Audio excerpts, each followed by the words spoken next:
Just check. You should be getting something. Are you getting something now? It says I'm live. We're live. Are you getting something now? Or have you gone live?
Good afternoon, ladies and gentlemen.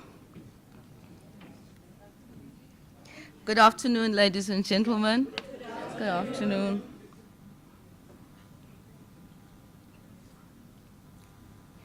It's a very special occasion why we're here this afternoon.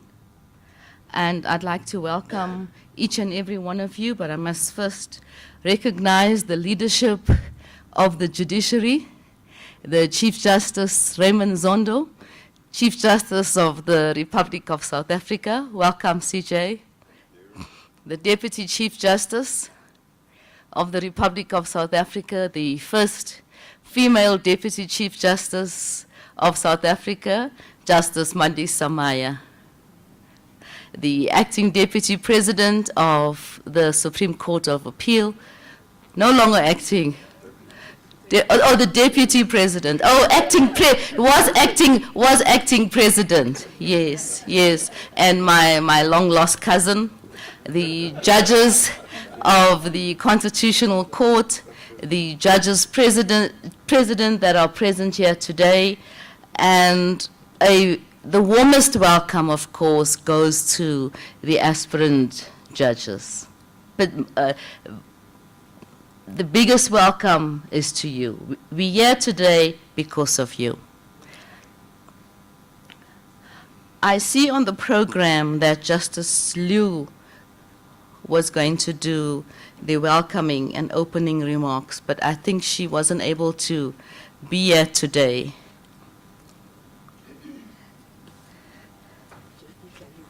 Okay.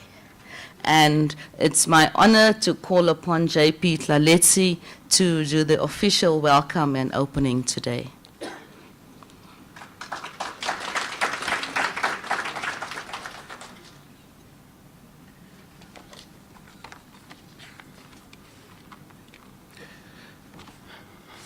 Thank you, Justice Theron. You might have noticed that the first 2 pages of my speech are gone. You have long been, all of you been welcome. Be that as it may, to the JPs present, JP Musi, JP Hendricks, JP Boyodwati, JP Mpahlele, and your DJPs, I welcome you all, and I recognize your presence. I would not re-establish the protocol that has already been established, and please consider that incorporated in my speech. And ladies and gentlemen, it is my honor and privilege to extend my cordial welcome to you to this auspicious occasion. This is an historic occasion in the annals of the South African judiciary, in particular the High Court of South Africa. As your invitations should have conveyed to you, it is a closing ceremony of the Aspirant Women Judges program. You will hear more about this in the course of this afternoon. I am duty-bound to extend a special word of welcome to the Chief Justice of the Republic of South Africa. Chief Justice, we feel honored and grateful that you are in our midst today to officially close the program you officially launched on the 25th of January 2023. I also acknowledge the presence of the Justices of the Constitutional Court on all justices present today, together with the Deputy Judges President.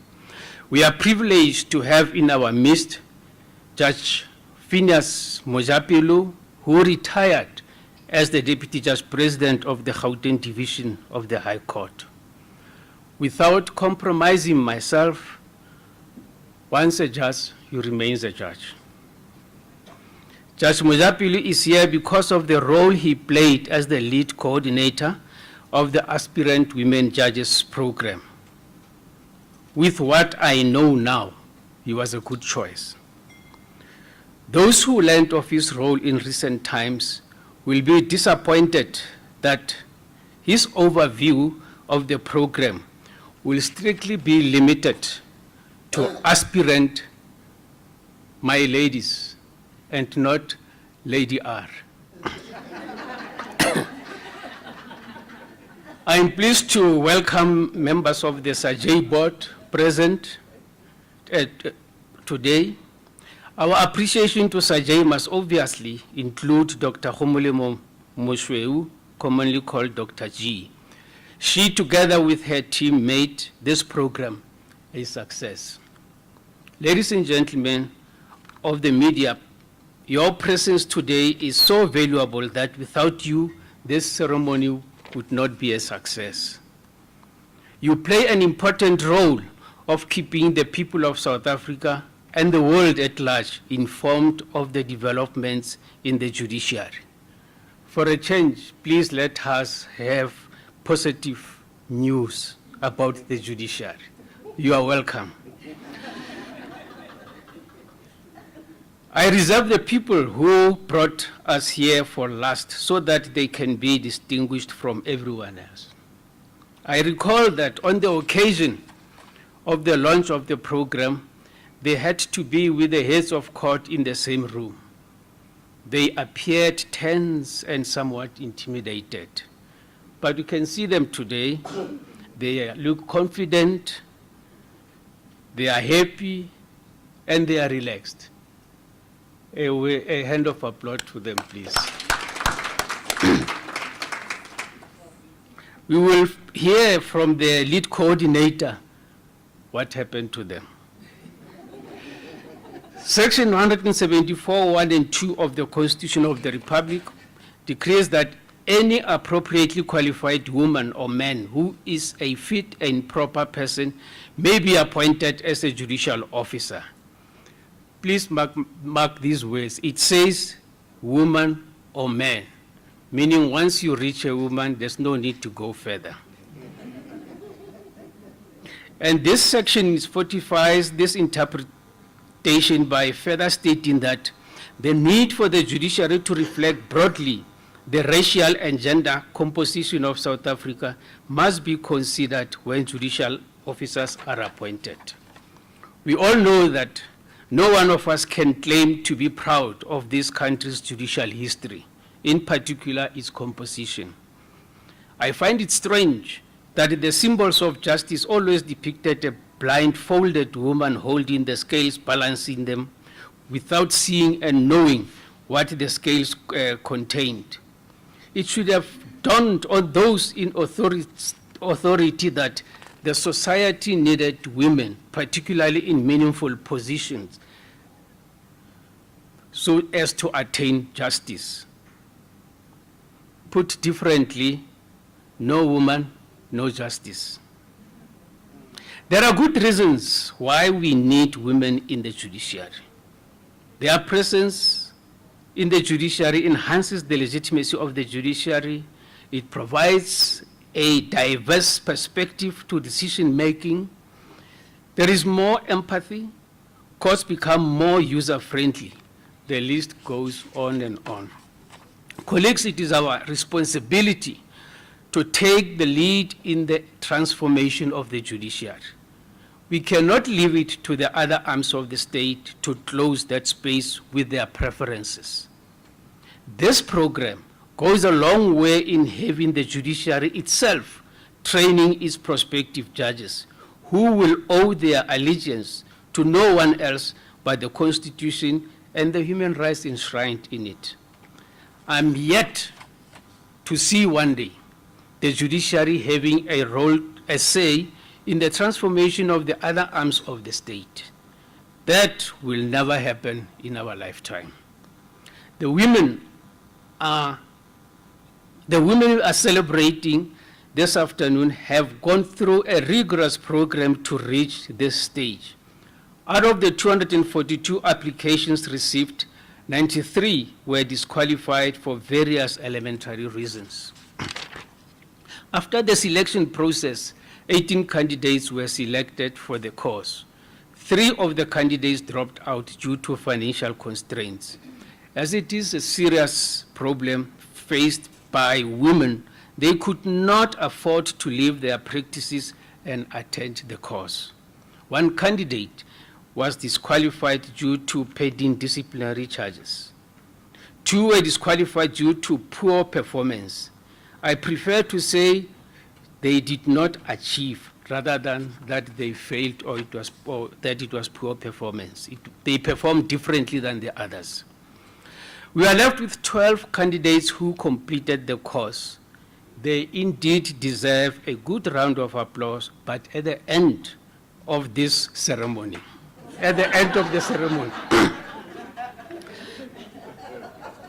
the way ahead is still long for them, and there are many more hurdles to go over. They have proven that they will be equal to the task. Ladies and gentlemen, colleagues, I should not steal the thunder and tell you more about what you are about to hear. Please sit back, relax, listen carefully to what is going to be said by other speakers. What a good way of commemorating 100 years of women in the legal profession. I thank you all.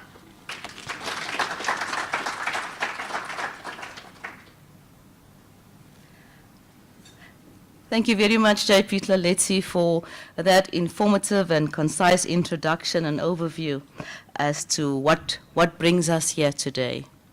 100 years.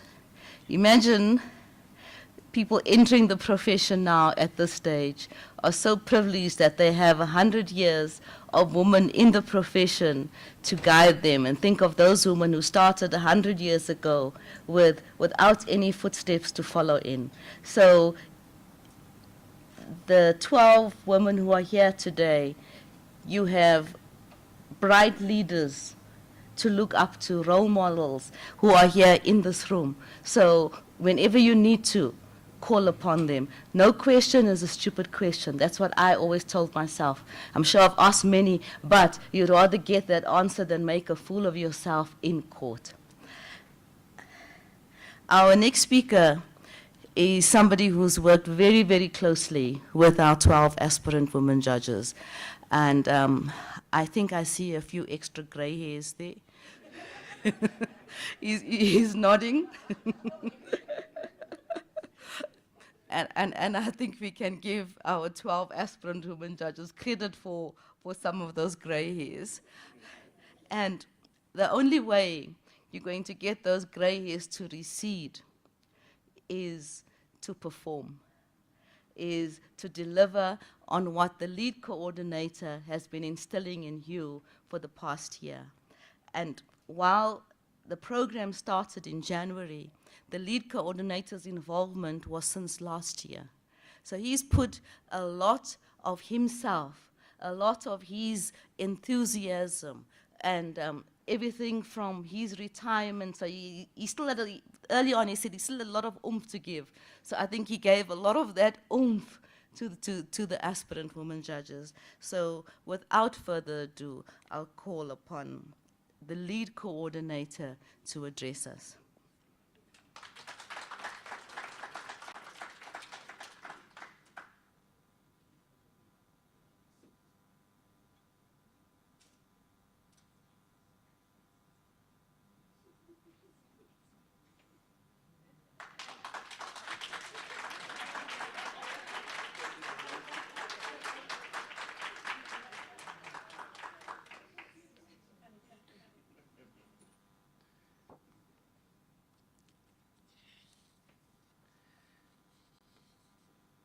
Program Director, Justice Leona Theron.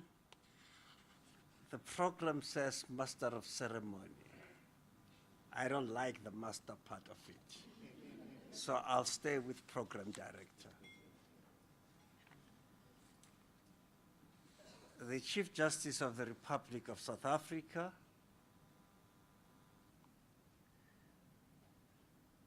His Excellency Honourable Zondo.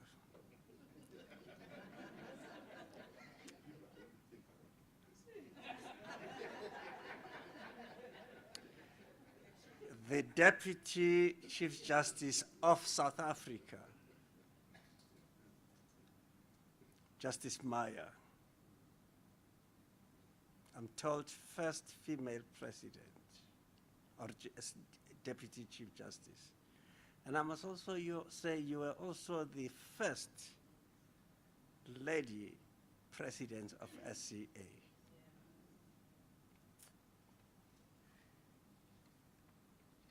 Justices of the Constitutional Court present here, judges presidents of our various divisions of the High Court, deputy judges presidents present here, judges of all the divisions,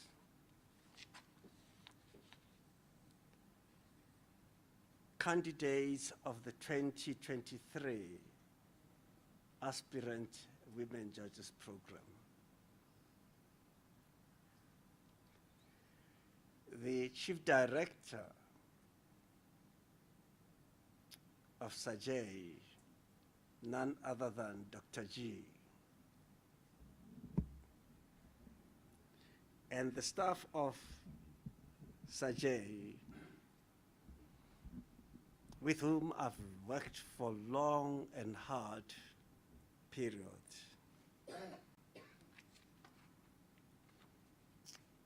Someone likes saying all protocol observed. I'll steal those words.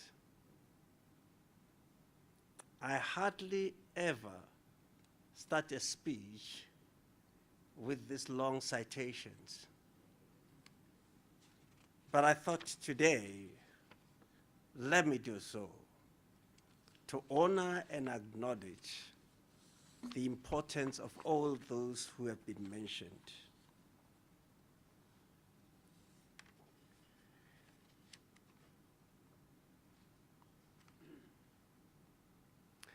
I was asked to speak on the topic overview of the training program and challenges. I don't like challenges The word challenges is often used as an excuse for not doing things. There are challenges. So mine would have said program overview and hurdles encountered. I have a subtitle, and the subtitle is, "We must live up to our words."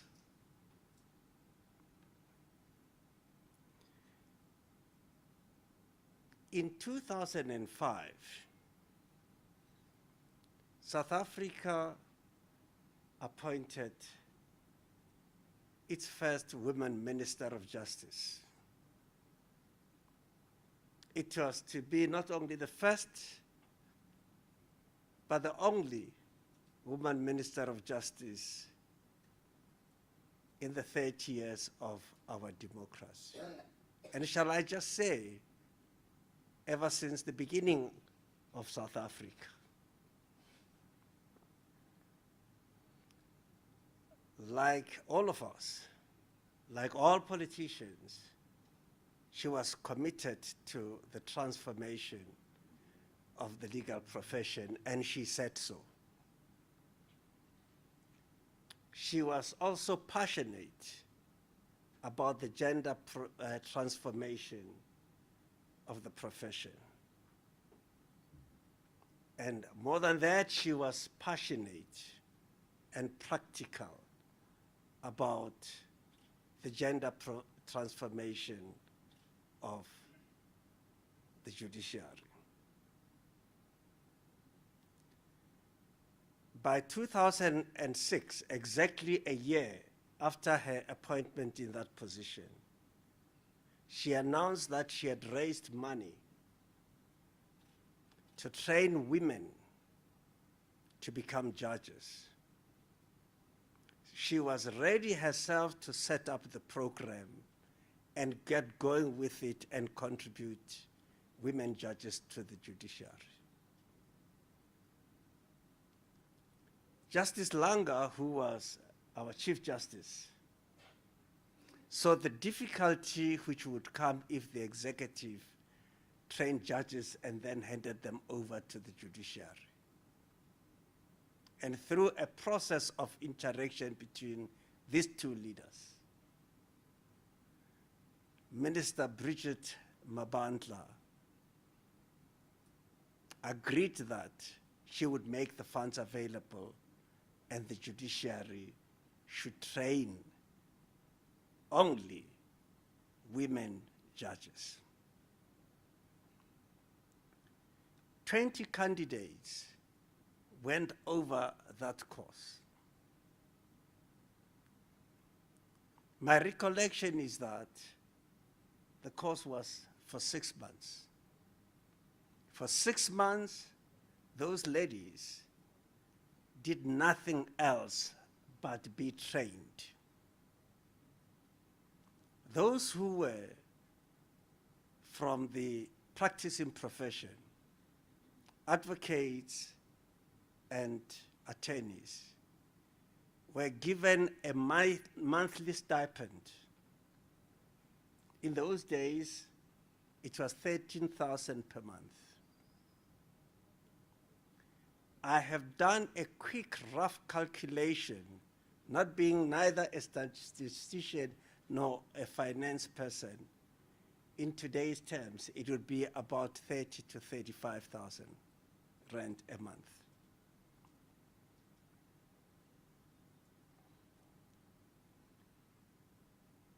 In the end, the course was completed. Those who completed, there was a graduation ceremony. I didn't quite like the graduation because you get out of graduation and there is no job that you can walk into because you are qualified for it. But I want to pay tribute today to those amongst those candidates who eventually made it to the bench. And if you know them, you will know of what quality it was. Vivian Tlhapi, Gauteng, and she has already retired. Mark that. Soma Naidu, Free State High Court, she's still on duty. Judith Robertson, Eastern Cape, one of the finest brains of that court. She too has already retired. Tammy Besher, Eastern Cape High Court, and I must add, she has acted as a judge in the Supreme Court of Appeal. Sulet Potrel, Gauteng Province, she also acted in the Supreme Court of Appeal and acted or is still acting in the Constitutional Court. Elizabeth Bartman, Western Cape, she also acted in the Supreme Court of Appeal. Shane Khwele,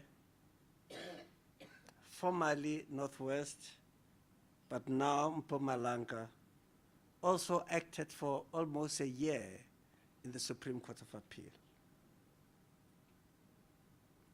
Zinat Karelse, Gauteng Province, Land Claims Court judge, then now a permanent judge of the Supreme Court of Appeal.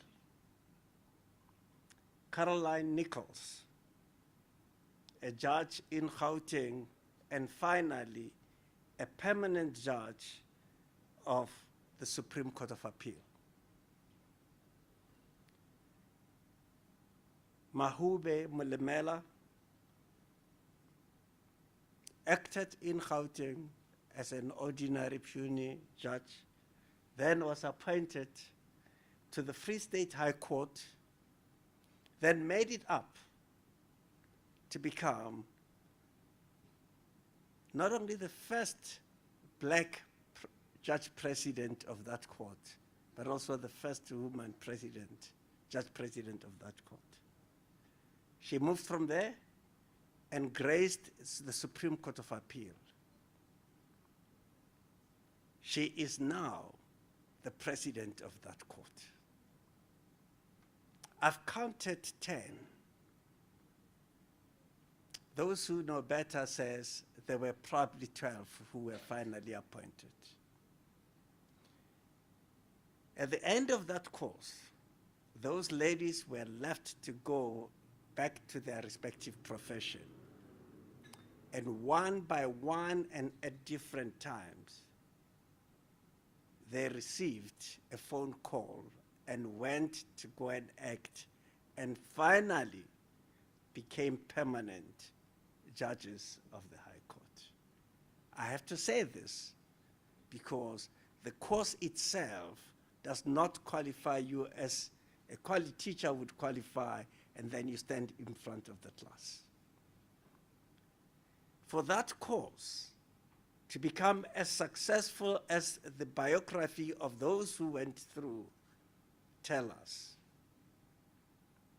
I released a full-time judge of the court, and he had to stop everything and only coordinate that course. It's an activity that I did not realize one day I would have to do.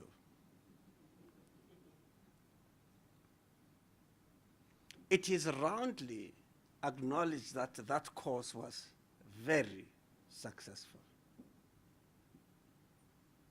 And if you look at where those judges are, we must acknowledge it was successful. 3 permanent SAJEI judges, at 4 who have acted and they are not yet permanent in that court,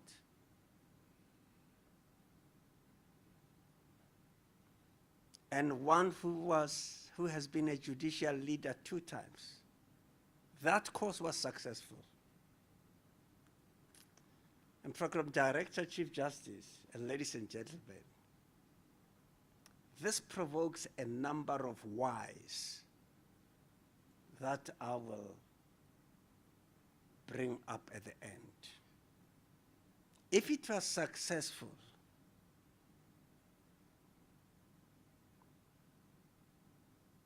and it contributed to the gender transformation of the bench, why did it take 15 years before another one was put together?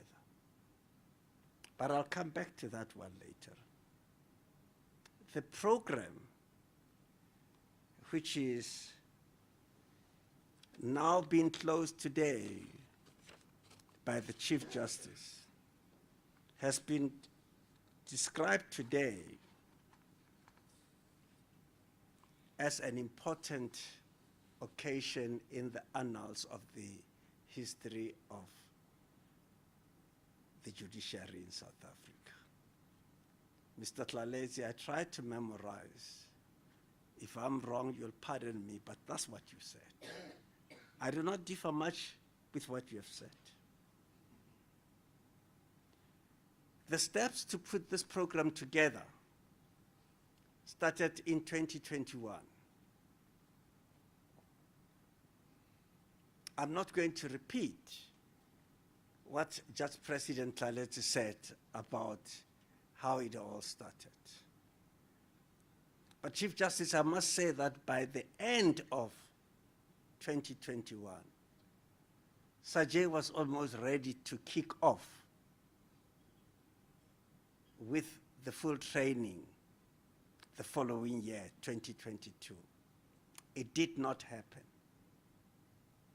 And I'm going to ask why, particularly if we are all committed to the gender transformation of the bench. Chief Justice, allow me to come close home. On the 25th of January 2023, when you opened this program, I told you that the words you uttered were so important and significant that I tried a verbatim note-taking. And you said the following: I'm excited today because of the launch of this program. It has been delayed a long time.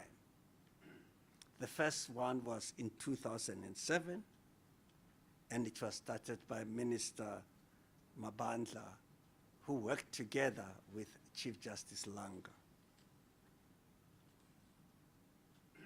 The first was an intensive training of women lawyers.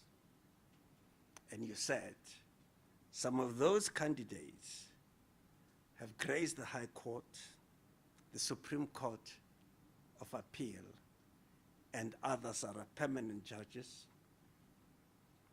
And you said out of 21 candidates who were trained, 12 are now judges. I have to emphasize this because it's going to relate to what I will later say to my candidates, as I call them. Out of the 21 who were trained, 12 are now judges. And you paid a particular tribute to Minister Mabandla, who spearheaded the first. And you said the second comes 15 years later. I have to skip and get to the most important part of your message.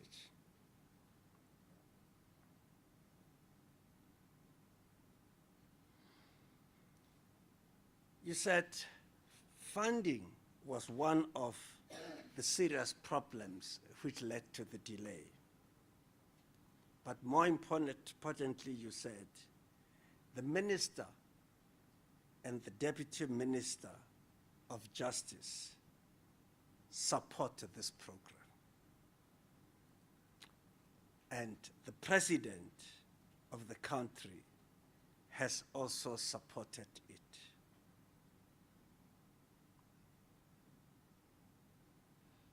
the Minister and the Deputy Minister of Justice support the program. The President also support it. Chief Justice, I know that you would not have said those words lightly.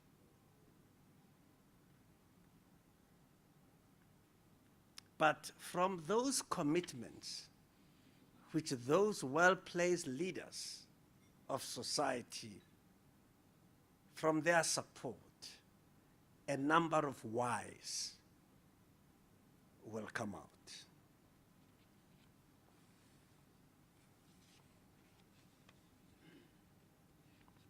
As a result, amongst others, of the finances which you spoke about, the actual hands-on training started in January of this year. But from September last year, once I was appointed, together with the CEO and the staff of SAJEI, we started working on a program. The curriculum committee of SAJEI gave me a very long curriculum, but I pleaded and they gave me the freedom of how to implement it. And what implemented that curriculum was the program that the head of SAJEI and I sat down and worked on meticulously from September until December. And at the beginning of January, we were ready to kick off, and we kicked off. We kicked off in the program, which I will outline very briefly. And the reason why I do it briefly is because I don't really think that you want me to go through that course again. And while maybe the rest of you would enjoy it, I will bore the candidates who listen to it over and over and over and over.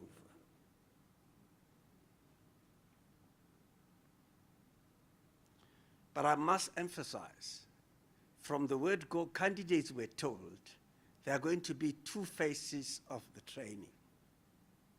It'll be the first one, and the second one would be mentoring.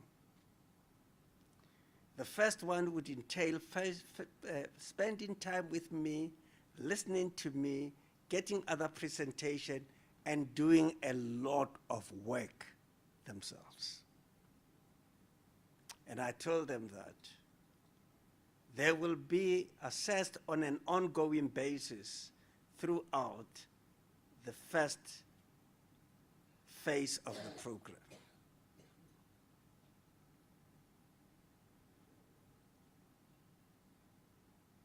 The program started with the launch which you're opening, CJ. Candidates were taken through the separation of power so that they developed a clear understanding of the relationship between the three arms and where the judiciary stood. The concept of judicial independence were drummed into their head. The position of the rules of conduct and how it relates to permanent judges was given to them. They were given by me an intensive lecture on ethical conduct. And the emphasis which I asked them to assimilate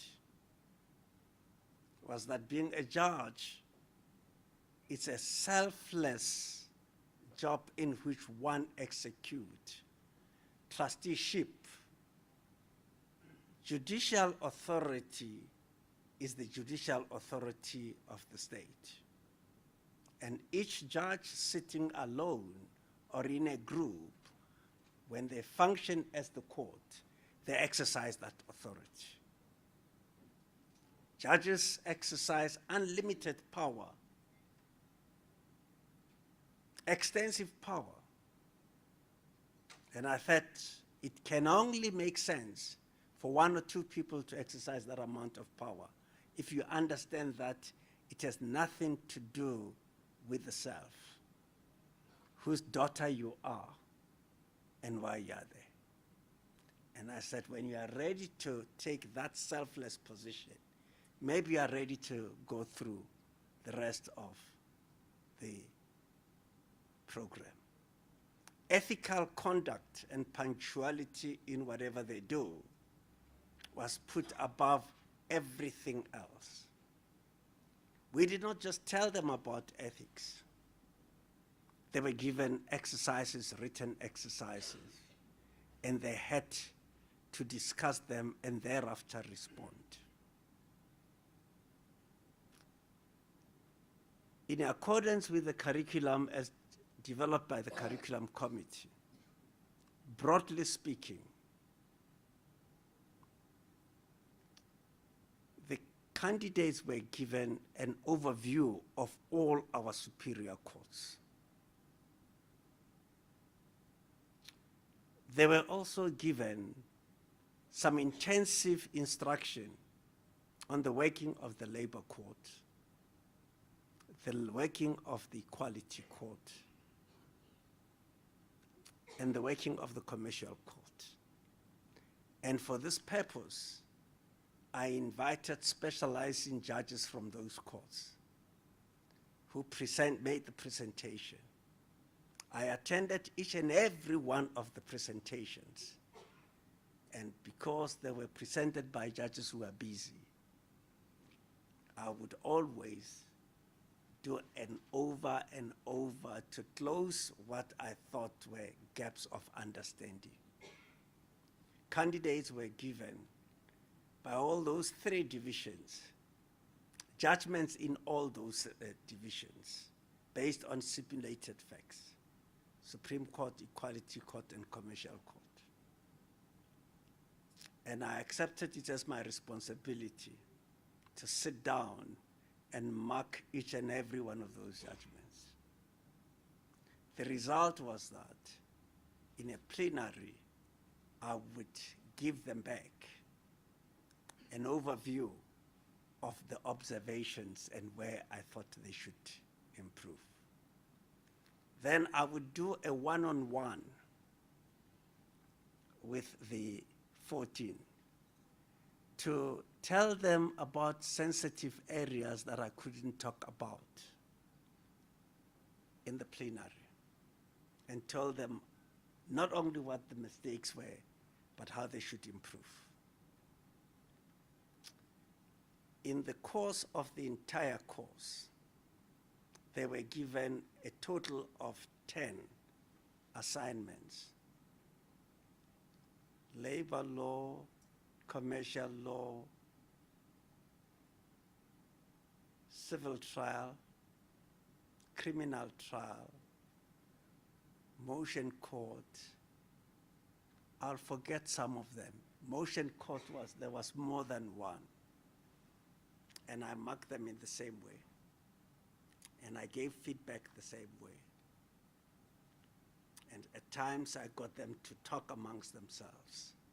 So, we did that with civil trial. We did that with criminal. We did that with motion court. We did that with appeals. Motion court proved to be a rather tricky area. So, we did the broad aspects of running a motion court, including what I realized was a problem in dealing with disputes of facts in motion proceedings. It became such a difficult subject that I paused for a day or two to make sure that each and every one of these candidates understand them. They stood up to explain And it soon occurred to me that people know, what is that decision? They know Plascon events.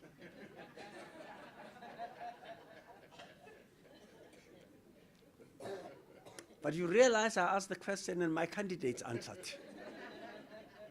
And they would state the rule. But when it came to the actual practical application, there are problems. That convoluted statement of you decide on the respondent's version and the statements in the applicant's affidavit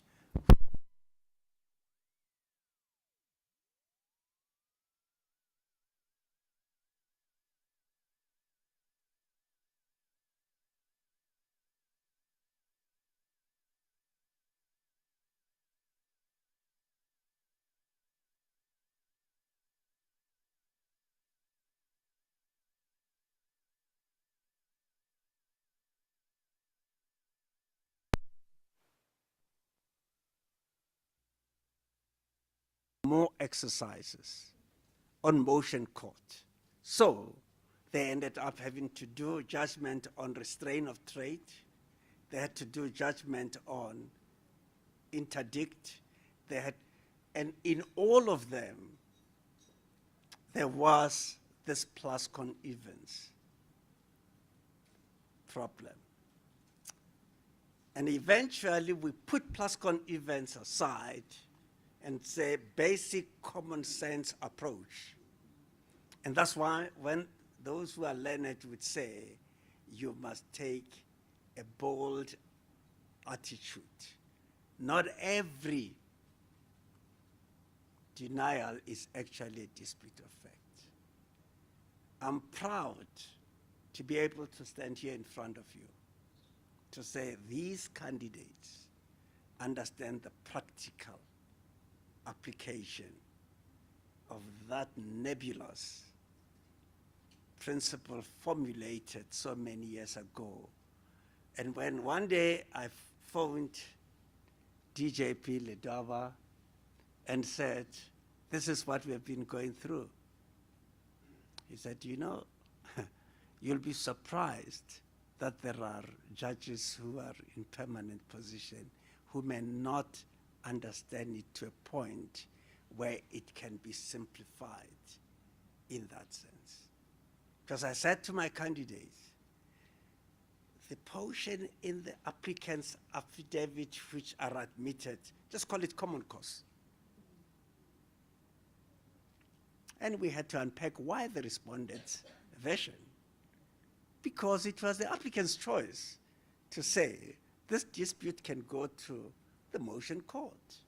And of course, you don't take the respondent's nonsensical version. That's where your common sense must come in. So we took some time on that. We also took some time on that very famous Anton Piller. And they brought in a very enthusiastic lady from the Johannesburg High Court who spent the whole day. We did urgent court, we did unopposed court. These candidates were also tested on running the unopposed motion. And for that test, we went to the Johannesburg and Pretoria High Court and got actual files. We gave them to prepare to preside over those files.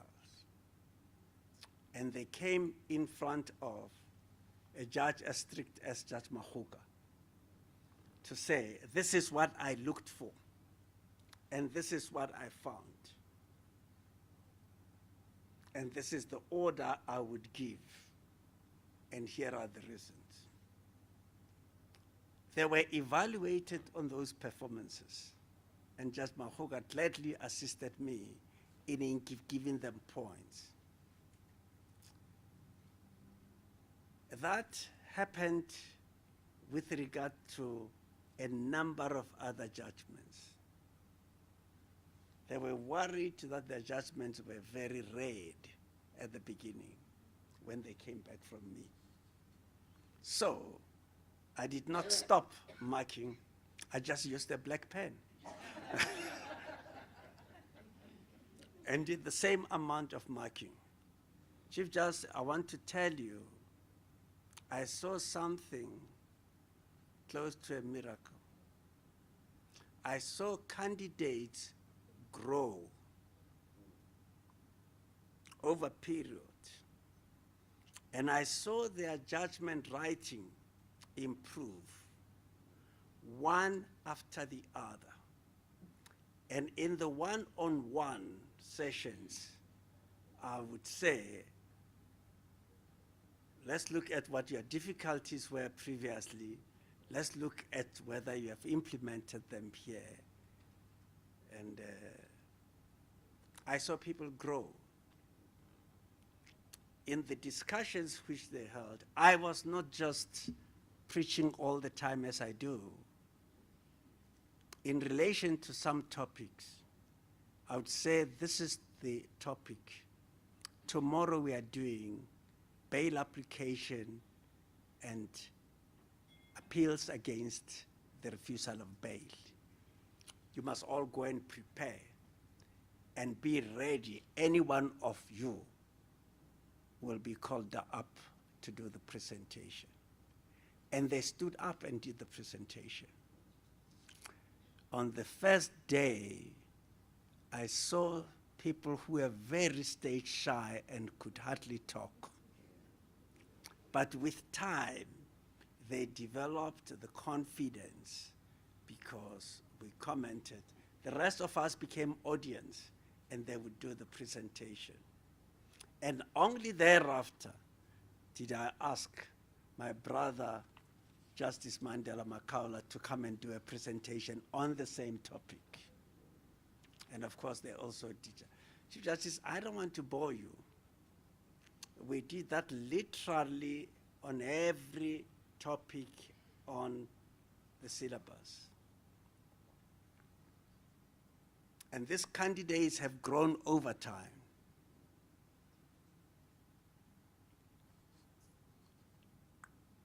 They are not the same, and I've told them. I've sent them for mentoring, all in the various divisions where they come from, and I'll indicate that shortly. But before I get there, in the course of this, I went personally to go and see all JPs in this country, to ask them, please, to be receptive and be ready to help us with the mentoring stage. I also asked the JPs to please request more experienced judges to volunteer to be mentors. The learning on mentoring says the mentor must be willing to take a mentee, and the mentee must also be willing to accept the particular mentor. And I dropped the ball. I did not ask my candidates if they would accept the particular mentor. We just had no time to do that. But all mentors volunteered. And before mentoring started, I called a meeting of all mentors to brief them on what was expected. But I did not only brief them, Chief Justice. I told them what the objective was in terms of giving these people practical skills. I received valuable inputs from very experienced judges. But what really swept me off my feet, I had 12 candidates at that stage, and 29 experienced judges in the country volunteered to be mentors. So we were oversubscribed. South Africa is not lacking in resources of experienced judges who are prepared to help others to acquire the skills. And that's going to be my other why. And I might as well throw this in right now.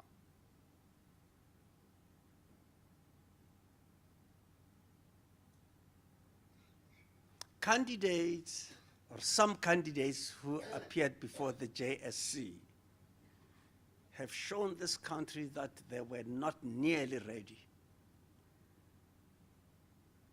And if we have so many judges who are prepared to actually assist in preparing, why should we not look seriously at preparing people before they raise their hand or some form of assessment? But I want to leave that to my list of other whys. I told the candidates the results are not guaranteed. It was my wish that the 14 candidates that I started with would all eventually not only found to be having the skills to be appointed to act, but would actually be appointed to act and have permanent positions. But I told them that it was my duty at the end of the first stage to say whether or not they qualified to go into the second stage. I wish they could all go through. And at the end of the second stage, it was my duty also to report to the leadership to say whether or not they have been assessed to be ready to be considered for acting. At the end of the first phase, sadly, I lost 2. You said they didn't fail, and I say I lost them because I would have wanted to pull them through. It was not possible. They lacked the ability, and I say this because I told them, to apply the law to the facts. You take it for granted, but I want to tell you, great researchers summarize all the facts, summarize the law, but can't just put the two together in order to reach a conclusion. There's an order, occasionally right, but there's no relationship between the reasoning process and the order. If they work on those shortcomings, they may one day make it. But if they don't, there's just no way in good conscience, I would say, they should go through to the second stage. A comprehensive report was given to the curriculum committee, and all these candidates, including those who fell off, worked very hard. And they cannot be faulted for lack of hard work. And therefore, maybe, if they work hard and close the gaps, they may just come back. I want to come quickly to those who are remaining. They've gone through to mentoring. And at this stage, I must express my immense indebtedness to the JPs in all the divisions where we sent the mentors. The JPs themselves received the mentees, welcomed them, briefed them, and appointed a set of mentors.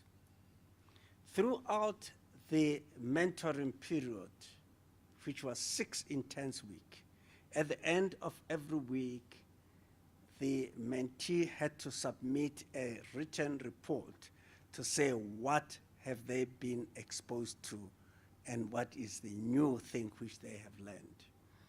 And these mentees complied. The mentors, every one of these mentees were exposed to at least 3 mentors over that period. And the mentors wrote reports commenting on their abilities. I knew that a lot of work has happened because some of the observations they made about some of the candidates coincided with what I've seen. So I am happy to present these candidates as those who have completed both the first as well as the second stage. They have different levels of ability, but all of them have unshakably went through the second stage. All of them have completed the second stage. But I offer them to the judiciary as potential material. The candidates understand that they have no right to expect that they will be called to go and act. Acting is entirely within the powers of the JPs, and this course is not intended to interfere with that. If JPs approach me for comments, because I've spoken to each one of these candidates one-on-one, they know what it is I would tell the JPs.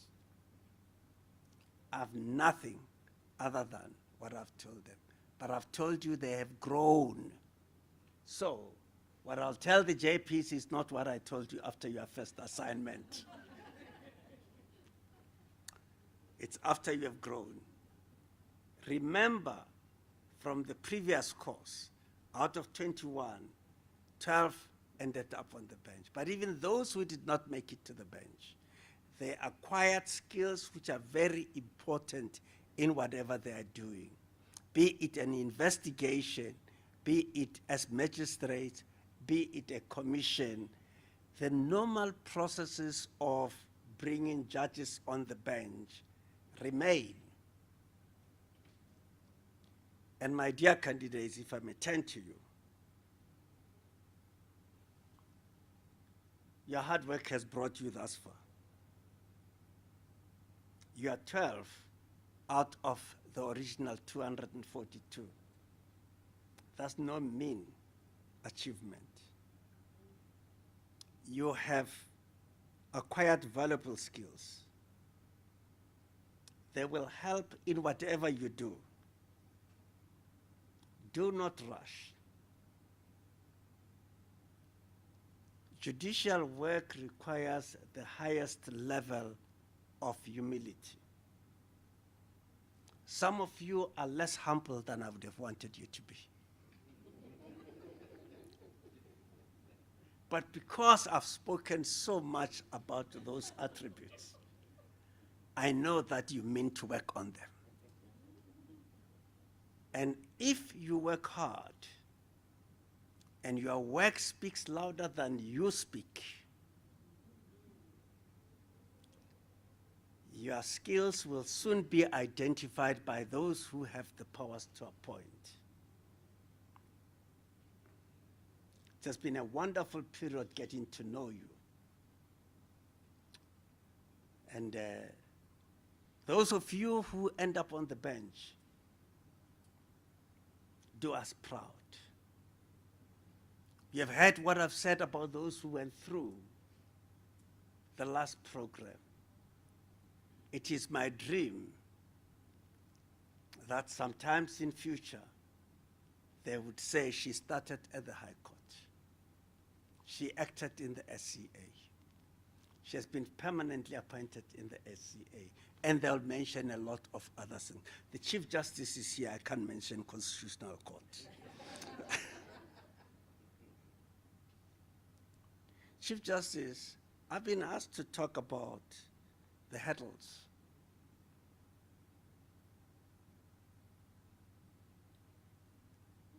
which was encountered during this course. It wasn't smooth sailing. And I think the major and the first one is the failure of the country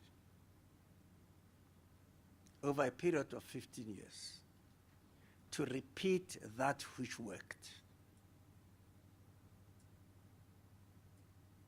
South Africa must in future have a good reason for chucking away something which worked so well.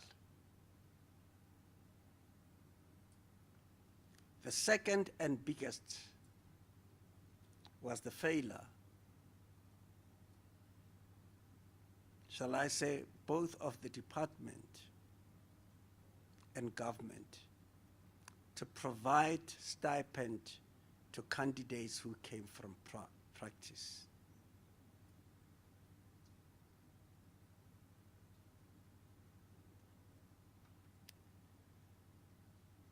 The candidates who came from practice and who are amongst these, and there are 6 of them, could only earn a living through themselves working. When they stopped working to be candidates, they stopped earning. They had no money with which to live. They had no money with which to feed their children. They had no money with which to assist their ailing parents. And I ask myself, why? There are only 6 of them. Assuming that 13,000 in 2007 multiplied by 2 plus half becomes something like 35,000 or somewhere between 35. I refuse to accept, Chief Justice, that South Africa could not have afforded to pay some stipend to these candidates. And I must mention, Dr. G worked extremely hard and told the candidates she will not rest until a stipend has been found. She knocked at every door. Nothing could be found. Chief Justice, I must tell you, when on one-on-one session, these candidates disclosed to me the financial difficulties they were going through, I sensed that we came to the point where all candidates from practice would possibly leave the course. At least 2 who left at the beginning left for that reason. And if they did, I would have voluntarily collapsed the course. They stayed the course. And I really think it is thanks to their dedication that they stayed. I don't know what went wrong. And may I say, Honourable Minister of Justice, in your presence, Honourable President, in your presence, if you are as committed to gender transformation of the judiciary as we have heard, why would you not afford a stipend for these candidates? Because without that, this program, with all its achievements, ran the risk of collapsing. In the middle of the mentoring program, JP Mlambo, one of the greatest supporters of this program,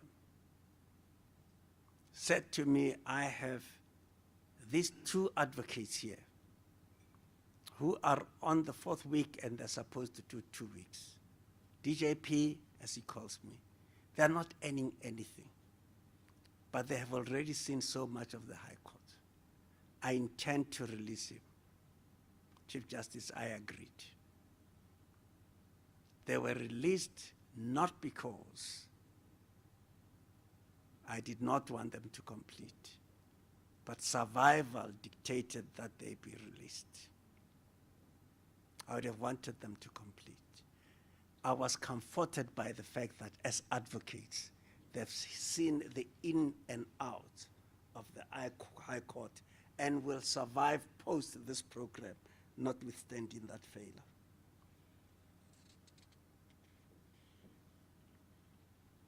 Chief Justice, I happen to know, and don't ask me how, that most departments at the end of the financial year, OCJ included, return unspent money to the Treasury.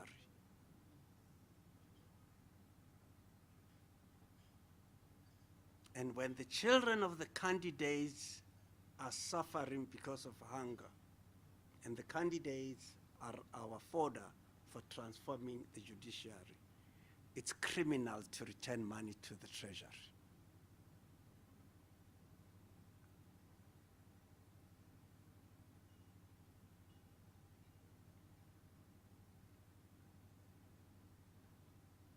Less than a quarter of what was returned to the Treasury would have been enough to pay these candidates. We have to examine what it is we budget for as a country. If all of us, from the presidents up to you and I, are committed to gender transformation of the judiciary, and we return money to Treasury, it means we budgeted for the wrong things. And I did not understand budgeting to be so inflexible that nothing could be done. This, for me, has been the hard part of this program. And I would like the candidates who are from the independent profession to stand up and take a bow. Irene DeForce, stand up.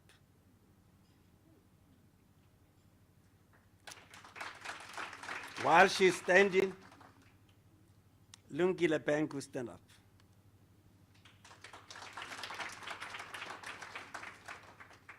Lizanne Kutsia, stand up.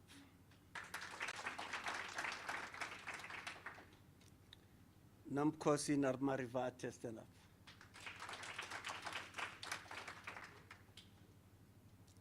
Who have I missed? I'm supposed to get up to 6. Karen Stradom, stand up. It's still not 6. I want to get to 6. Jennifer Marion, stand up.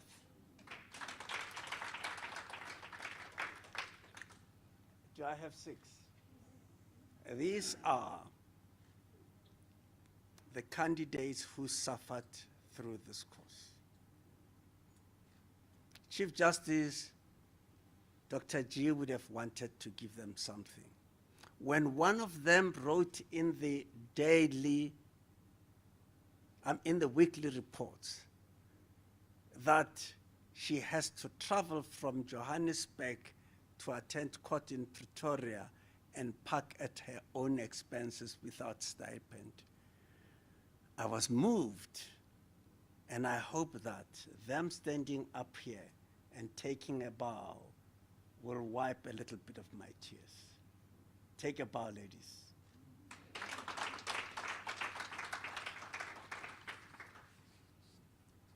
So, Chief Justice, that is part of my string of why. Why did they have to struggle with even traveling and even parking money? Why was it only a woman minister of justice who provided stipend for women candidates?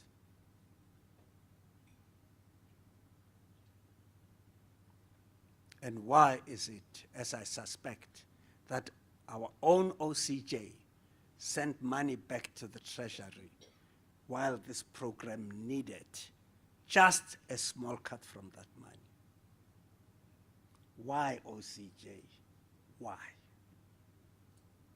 Why minister? Why? Why president? Why? Why government? Did you not know all these things?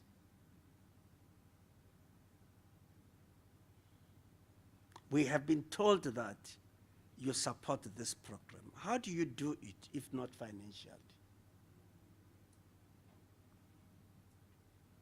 And that is where I say we have to live up to our words. How serious are we about gender transformation of the judiciary if we cannot even provide that little? And I have another why, Dr. G, Chief Justice, and SAJEI. Why are we today closing this program instead of interviewing for next year if these things work? Do we need to wait for another 15 years before we make another injection of judicial skills of the women in South Africa? If we mean what we say, when we say we support gender transformation of the judiciary, we should be acting differently from how we are acting.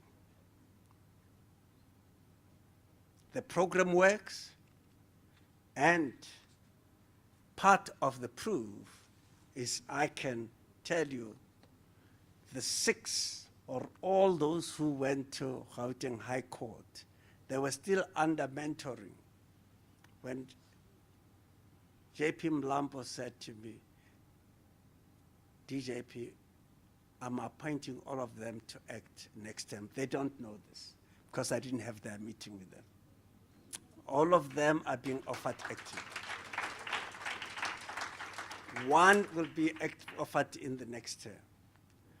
Glowing reports have also come out from other divisions, and I know that at least 2 or 3 other divisions will be picking up candidates for acting as early as next term. So, Chief Justice, it works. Let us not stop here. Thank you.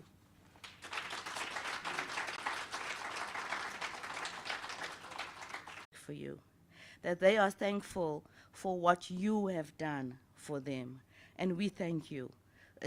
We owe you a debt of gratitude, and I have no doubt in a few years' time you're going to get the reports that this one has been appointed to the High Court, so acted in the SAJEI, and I think I can also say that in the future acted in the Constitutional Court. The Chief Justice is nodding. And thank you also for reminding us about the person who started this vision, Minister Mabandla. In addition to that, she also got computers for some of the women judges. And there was a huge outroar from the male judges. And her justification was, many of the women judges have got responsibilities at home. So we give them the computers first. It's hard to imagine now there was a time when we didn't have computers. We give them the computers first because after they have finished their work at home, then they will do the court work. And that might be 9, 10, 11 o'clock at night. And CJ, we applaud you for taking that baton from Minister Mabandla. We recall your interviews at the JSC where you spoke with vigor about gender transformation. And we see that that was not just words. You have given effect to your words. So we need to also pay tribute to you today for being the Chief Justice 15 years later, to take up that baton and to continue with the vision that Justice Mabandla started. So thank you very much. And it's now my pleasure to welcome the Judge President of the Northwest Division, Judge Hendricks, to come and address us. And after that, he will also introduce the Chief Justice. Please come to the podium, Judge Hendricks. Thank you.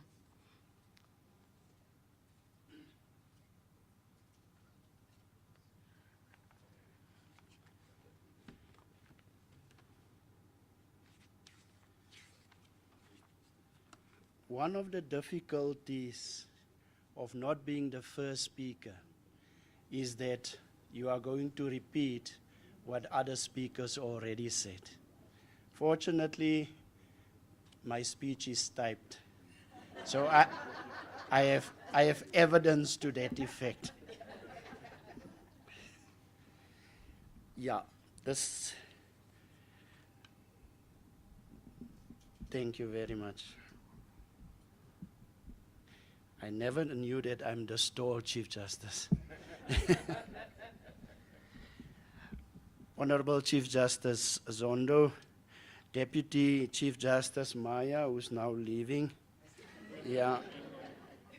Deputy President of the Supreme Court of Appeal, Petse, Judges of the Constitutional Court, Judges Presidents, Acting Judges Presidents, Deputy Judges Presidents, Acting Deputy Judges Presidents, Dr. Homolermo, Dr. G, Aspirant Judges, ladies and gentlemen, distinguished guests. It is indeed an honor and a great privilege for me to be addressing you on behalf of the Judges Presidents. Chief Justice, you will probably recall that at a farewell function held for Judge President Lugodi, there was some debate that developed whether or not a retired judge should be called a judge or a judge president. I'm in support of the notion that once a judge, always a judge. Unless, of course, you are impeached. I am therefore not going to refer to some of the retired judges as retired judge, deputy judge president, or judge president. I was also taken by surprise that the program has changed, because on the initial program, my judge president, Leo, was there. And she was, or she is, the chairperson for Curriculum Planning and Development Committee. That more women are appointed as judges on the benches of the High Courts, the Supreme Court of Appeal, and the Constitutional Court. I share the same precedents, etc. Allow me, Honourable Chief Justice, to also congratulate the aspirant judges of this program for their remarkable achievement in successfully completing this training program. I know that it was as a result of intense hard work and dedication that we are now gathered here today to honor their achievements. Without any fear of contradiction, I can speak on behalf of all the judges presidents when congratulating them. We as judges presidents fully support this program. Chief Justice, was it not that you named this program during its relaunch on the 25th of January 2023, the Bridget Mabandla program? I would have proposed that we call it the Zondo program, so that it can become a household name in our beloved South Africa, just as the Zondo Commission have become a household name.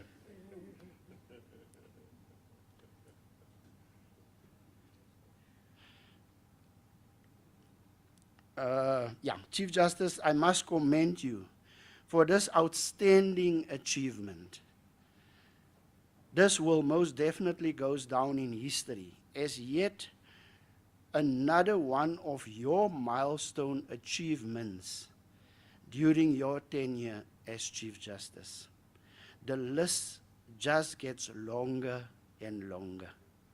Chief Justice, there is, however, one concern that I need to highlight, and in this regard, I echo what was said by the previous speaker. Most of the candidates are from the magistracy, and understandably so. They still receive their salaries while attending this program. I am, however, concerned about the young female attorneys and advocates who can ill afford to leave their respective practices to attend this program for such a long period of time without a decent stipend, and let me emphasize decent stipend, being paid to them. Some may even be breadwinners or single mothers who cannot afford to make such a huge sacrifice without any form of income for such a considerable period of time. Chief Justice, I am mindful of the letter that was now circulated, the letter from Treasury, which I term a letter of reminder, which is something similar to a letter of demand, about the austerity measures that need to be implemented and the moratorium placed on certain events. But, Chief Justice, something needs to be done in order to seek funding, perhaps donor funding from abroad, if it is still possible to do so for a program such as this. Many, many years ago, and I don't want to give away my age, but the Canadian government sponsored the Aspirant Judges training program, of which I was a participant and from which I benefited tremendously. Perhaps something similar can be done, if it is still possible to do so. I like to conclude on a personal note to the aspirant judges. This wasn't an event, but it is a process, and it should be regarded as an ongoing learning process to equip you to be a judge one day. No one is born a judge. We develop into a judge. In the words of our famous Deputy Chief Justice Maya, and I'm paraphrasing, and please subject to correction.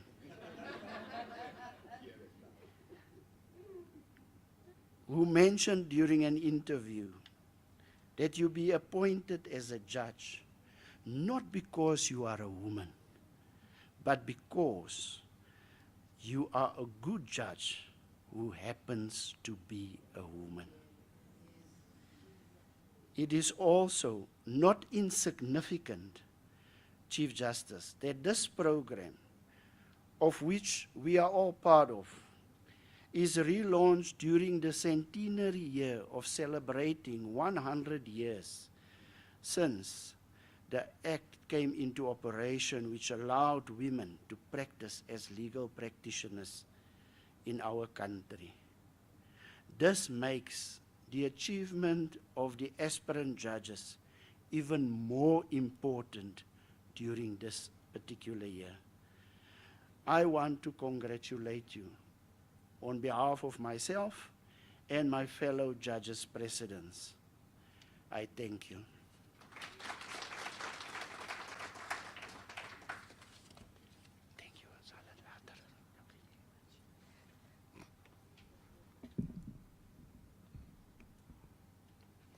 Thank you very much, JP Hendricks, for your support of this program.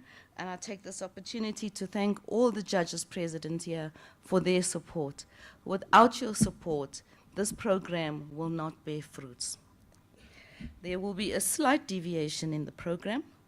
The CJ and DJP Mojapelo, the lead coordinator, and Dr. G, considered it important to hear from one of the candidates about their experiences during this program. So one of the candidates will address us. And this speaks to what the DJP was saying. They may have started out as a bunch who may have been nervous and shy, and I understand there were a number who put up their hands at the last minute. So this is evidence of what you're saying. They are ready, they are confident. And the candidate who will address us is Ms. Marion, an attorney from KZN. And without further ado, Ms. Marion, I invite you to the podium.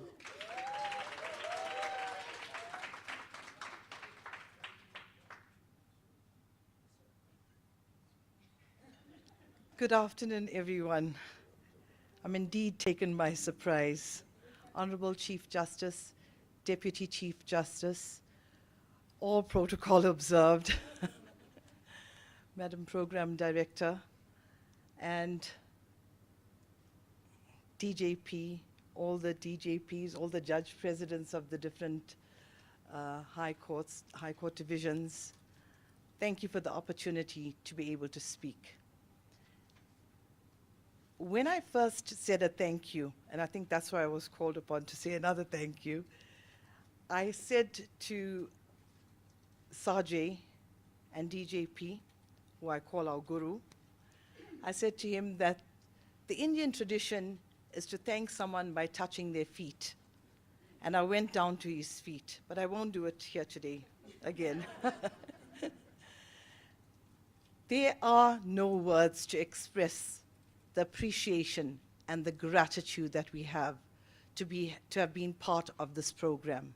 And I'm speaking on behalf of all these beautiful women here that are present today. We started off with many challenges, trying to balance our practices, trying to balance our work, trying to balance our family commitments. And balancing that with what we have learnt is immeasurable. So the gratitude that we have for DJP, Dr. G, Quena, Thomas, I'm sure they're quite tired of us, Adco, Pozo, every one of you, thank you very much for giving us this opportunity to be a part of this program and to allow us to stand on your shoulders and rise up. There are so many women here that have gone before us. The shoes are so big to fill. But by allowing us to be a part of this program, we know that we can at least try and follow this footprint without falling. The first part of the program was very intense. It was very challenging. We were being pushed. We were being challenged, we are being taught. But what we learned was priceless. It was absolutely priceless. It prepared us for the mentorship program. And to our many mentors that we each were affiliated with, that part of the program as well was absolutely phenomenal for each one of us. Yet, yes, it was a big sacrifice, as DJP has said. But at the same time, the skills that we learned, being part of watching an experienced judge conduct and manage his court or her court, was absolutely a learning curve for each one of us. We are truly blessed, and we really hope that this program continues, and especially the training as well as the mentorship part of it for other women. As I said, we sit here today and we know that we are a success because of women that go before us, because we are going to be standing. I remember years ago listening to Justice Theron and being so motivated by her speech. She was part of a Nadal function, and she told us where she started and how she got there. I was so motivated that we never thought we'd get this opportunity, because it's so difficult for women to get opportunities. And here we are today at the end. We didn't even think that we would reach the end, but we have come to the end of it successfully. And we are so proud and thankful for all the sacrifices that you made as SAJEI, every single one of you. We are so thankful, and especially you, DJP, for believing in us, for pushing us, for challenging us, and for letting us know that we can overcome any obstacle to get to the place. As we said, we have no expectations of where we're going to go. All we are thankful for is those brilliant reports that we have, that we've been, that says we've progressed. I hope. Those brilliant reports that we hope, well, we're supposed to meet with DJP to discuss our reports, but we're hoping that they were brilliant reports, and wherever we're taken, we know that it is because of what you have given us. And I bow down, and I think we all must stand up and bow down to you today. Thank you for taking that time, for that commitment. It was a big commitment for all of you. Thank you for giving us this opportunity. Thank you for allowing us to rise to whichever position we're going to go. Thank you very much, DJP. Thank you, CJ. Thank you.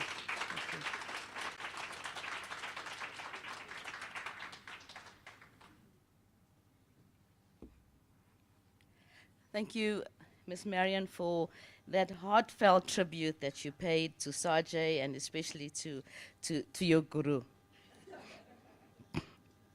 Just to say that falling is part of the journey. So there will be times when you will stumble, when you will fall. You just have to make sure that you don't stay down, that you get up. And I know you said each of you have no expectations about where you're going to. After hearing the DJP, after hearing you, I have no doubt y'all are all going forward and upward. And you're going to continue to make, and you're going to make us proud. You're going to make this program proud. You're going to make the CJ proud. And everybody who was involved in the program is going to be proud of you. I would now like to invite JP Hendricks back to the program, to the podium, for the second part of his job today, and I'm sure one of the easiest ones today, to introduce our distinguished keynote speaker to us, please.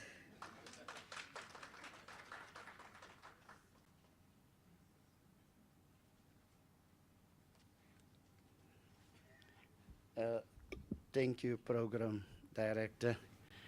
This is by no means an easy task. I dissent. It is now a great honor to introduce our esteemed Honourable Chief Justice Zondo. Justice RMM Zondo was born in Aikopo, KwaZulu-Natal. He is married and he and his wife have been blessed with 4 children. He obtained his secondary and high school education at St. Mary's Seminary in Aikopo, where he matriculated. He studied law at the University of Zululand, University of Natal, now the University of KwaZulu-Natal, and later at the University of South Africa. And he holds the degrees, and please listen carefully, B. Juris, LLB, LLM cum laude in labor law, LLM with specialization in commercial law, LLM in patent law. Should I continue? Justice Zondo served part of his articles of clerkship under the late Mrs. Victoria Mtenge in the latest law firm in Durban. After assassination by apartheid agents, Justice Zondo ceded his articles of clerkship to Mtembo and Partners, and later to Channel's Alberton attorneys. After admission as an attorney, he became a partner in a Durban law firm, Mate and Zondo Incorporated, in which he practiced for a number of years before he was appointed as a judge. He also served on a part-time basis as a mediator and arbitrator. In 1991 and 1992, Justice Zondo served in 2 committees of the Commission of Inquiry regarding the prevention of public violence and intimidation, also known as the Goldstone Commission. So the Zondo Commission wasn't the first, which investigated violence in South Africa during the early 1990s. In 1994, Justice Zondo was appointed as a member of the Ministerial Task Team, which was given the task of producing a draft labor relations bill for the post-apartheid South Africa. With certain amendments, the bill was later passed as the Labor Relations Act 1995.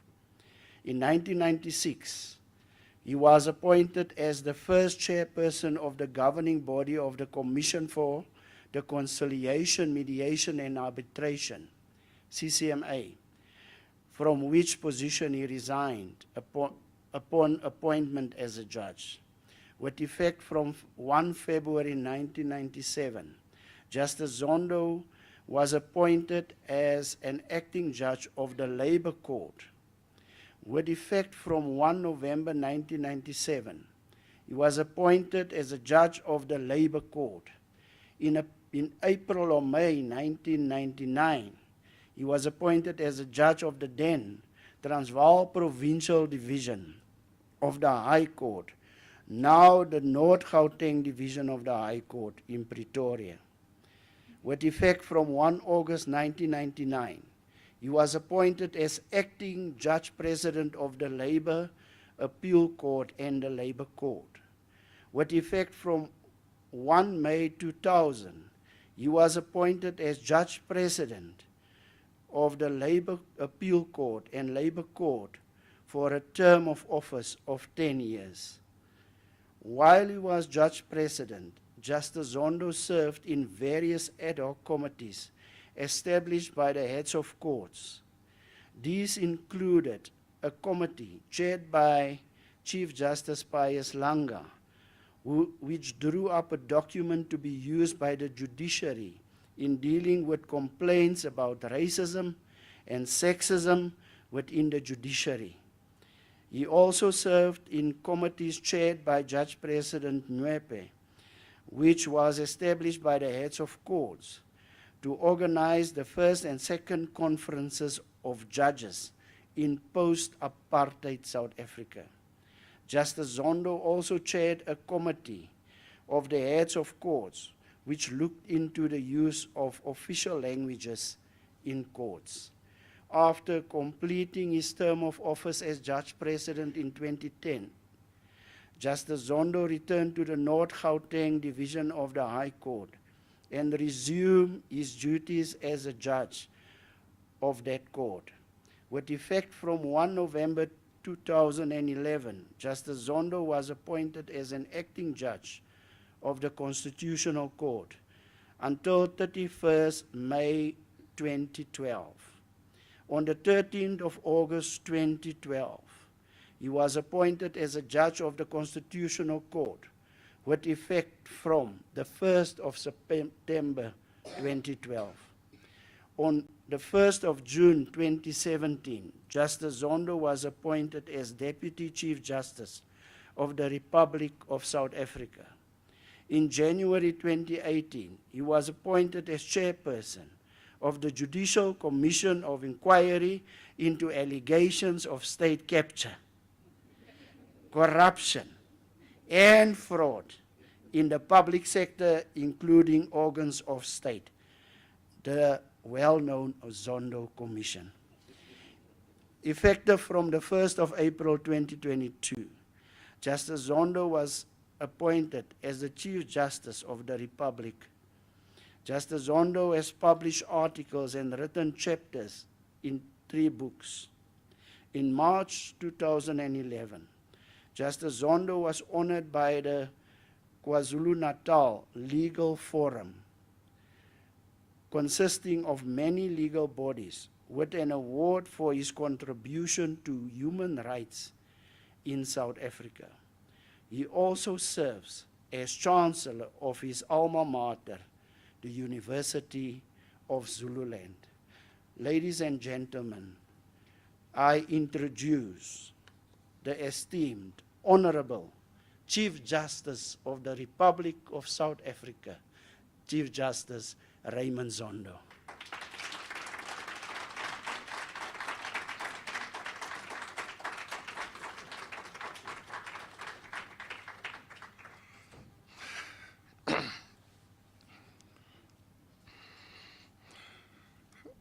Thank you very much, JP, for those nice words. I thought you'd just say that it was now my turn to come and speak, because everybody knows me. If they don't know me as a judge, at least they know me as chairperson of the commission that you were talking about.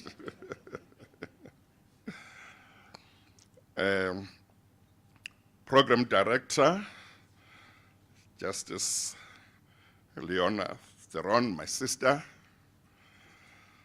Deputy Chief Justice of the Republic of South Africa, Justices of the Constitutional Court present here, the Deputy President of the Supreme Court of Appeal, Judges President of the various divisions of the High Court present here, Deputy Judges President of the various High Courts who may also be here, other judges who are here, and other colleagues in the judicial and legal profession, the CEO of SAJEI, Dr. G, and your team, and last but not least, those wonderful people. Those wonderful people. Thank you very much to you.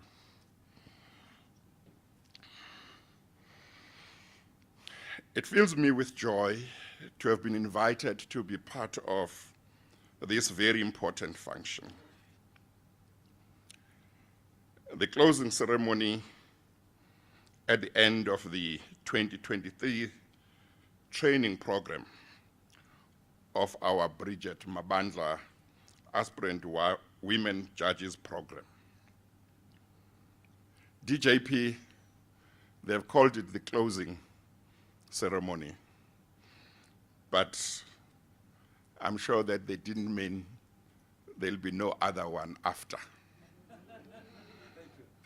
I think the next one will have to start with an opening ceremony.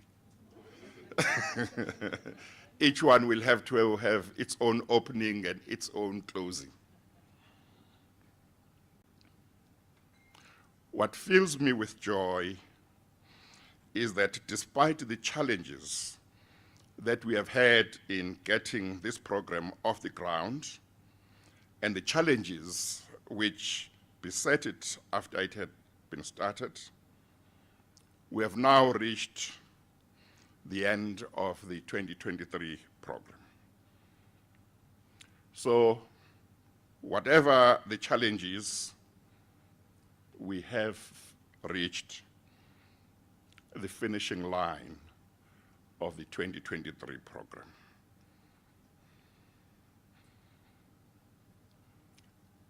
This program was conducted this year, which marks 100 years since the admission of the first woman as a legal practitioner in this country. And all of us will have observed in many of our courts functions or ceremonies which were held in order to celebrate the progress that has been made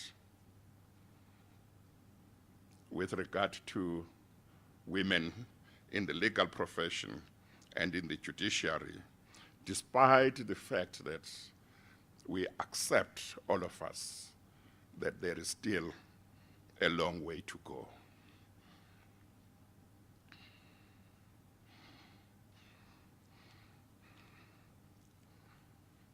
Justice Mojapelo, you spoke at length about what the candidates were put through in order to prepare them to be ready in case they are approached and asked to take an acting appointments.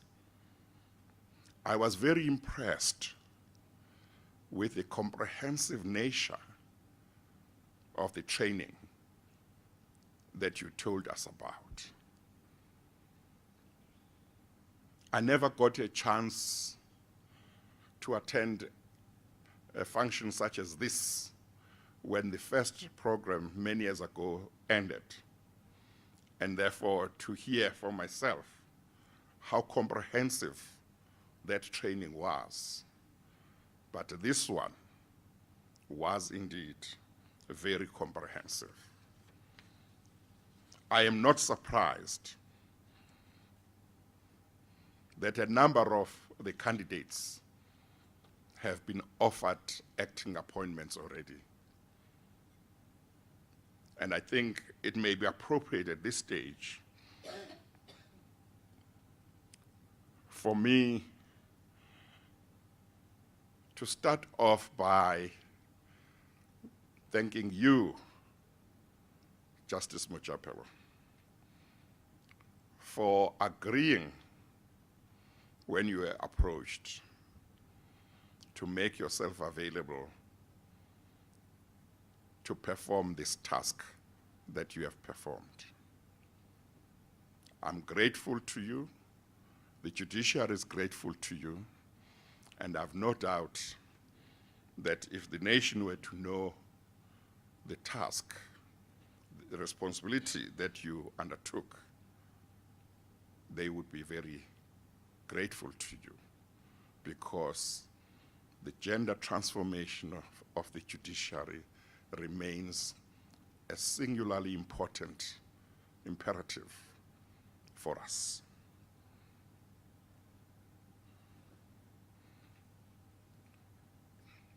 There is no doubt that throughout the months that you carried out this task, you had very little time for anything else. I hear Hendricks JP, or was it him, talking about Lady R. But Lady R was towards the end. So you must have devoted a lot of your time to this program. And for that, we are grateful. But I also want to take this opportunity to express my gratitude and appreciation to the role played by Dr. G. She may not want to say so herself, but she has played a very critical role in making sure that this program happened. She and I had many meetings in 2021 and 2022, and the challenges were so immense. At some stage, we felt like giving up. But she would come back and say, no, let's try. And we kept on trying. So when the program took off the ground in January, I was very happy. That is part of the reason why I'm particularly happy to be here today when we come to the end of the program. But I just want you, Dr. G, to know that your role is acknowledged, is appreciated, and I want to say thank you to your team too for your efforts.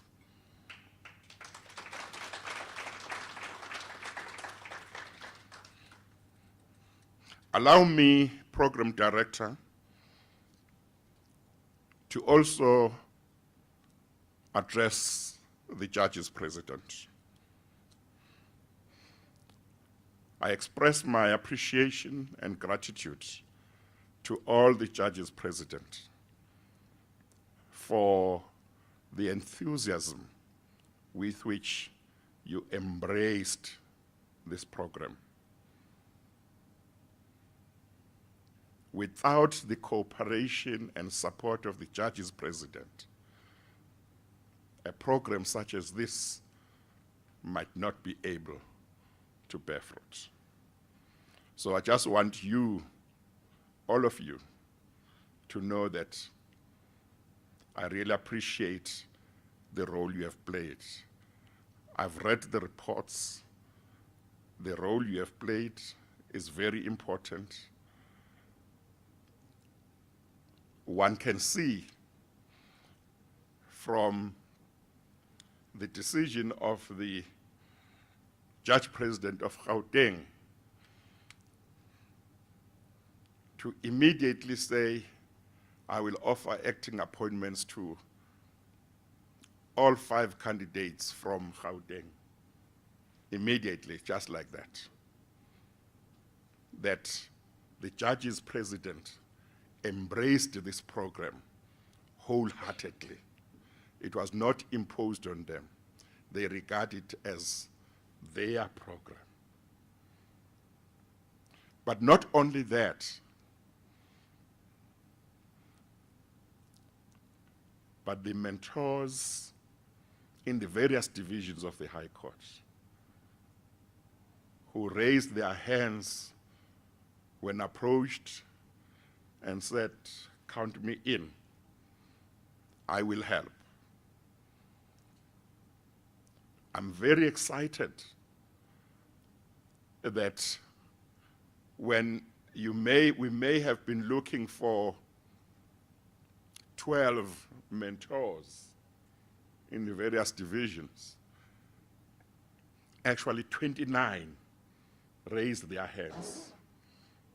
29 experienced judges raised their hands and said, I want to play a role in assisting in this program. That's wonderful. So I would like the Judges President to please convey to all those who raised their hands in your divisions, convey to them my gratitude and appreciation. I believe that even those who might not have been used, going forward, we might be able to use them. And maybe we should not just look at using them for this program. Maybe there should be other programs too, because it's quite clear that those who are experienced want to share their experience with those who don't have experience, but who want to learn.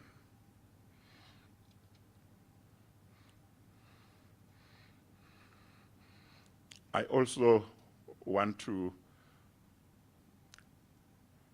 address myself to the candidates. Thank you very much, first of all, for availing yourselves for this program. I pass my special thanks and appreciation to those who could not have any income while they were not working. It could not have been easy.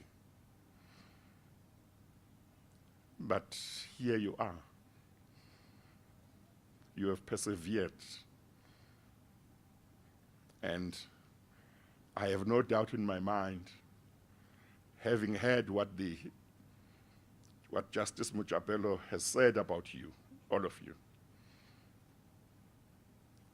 that it's going to be a matter of time before all of you are on the bench.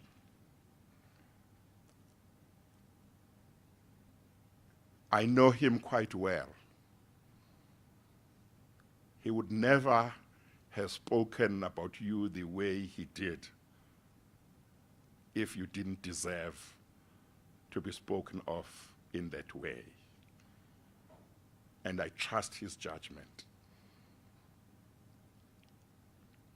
But his judgment is consistent with the judgment of Judge President Mlambo, who did not wait and said, I'll offer 5 of the candidates acting appointments.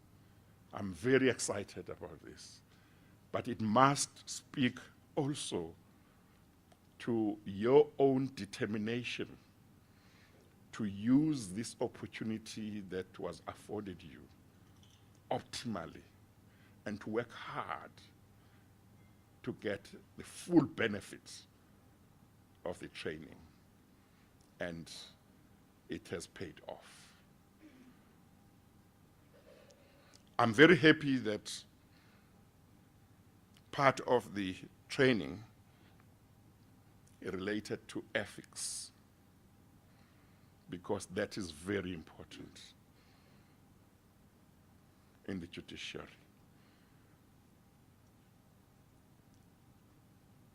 We earn our respect from society because of how we conduct ourselves and how we behave.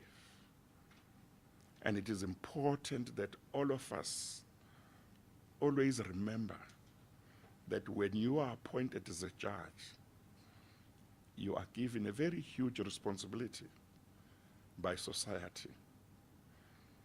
It is a decision by society through the constitutional structures that are provided for in our Constitution to say, this one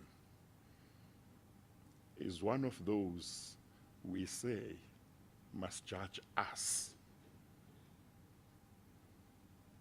This one is one of those who must judge us as society when we go out of the way. That's a huge honor that we must always remember. But it is earned through our conduct. It is earned how we behave. And that's why ethics becomes so important. When we are attacked as the judiciary by politicians, it is society that comes to our defense. But that's because of how we conduct ourselves and how we behave, and that we do not become arrogant because of the power that we have as judges. I'm glad that you have been taught about all of those things, so that when ultimately, and I'm not saying if, when you become judges, you will know this is what is expected.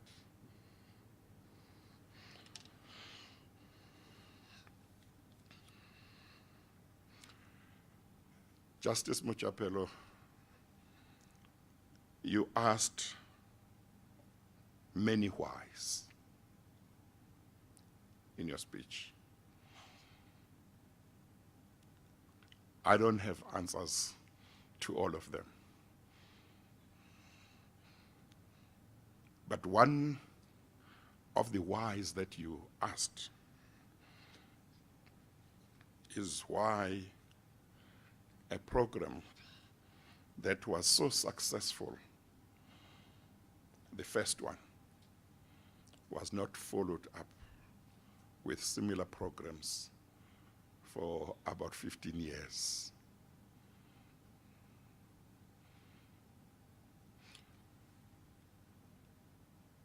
When you think of the success that has been achieved this year, you can then count those 15 years and think of how many candidates would have gone through such programs if every year this program had been done. And you can think of the difference that would have been made in terms of the representation of women at all levels in the judiciary if that had been done.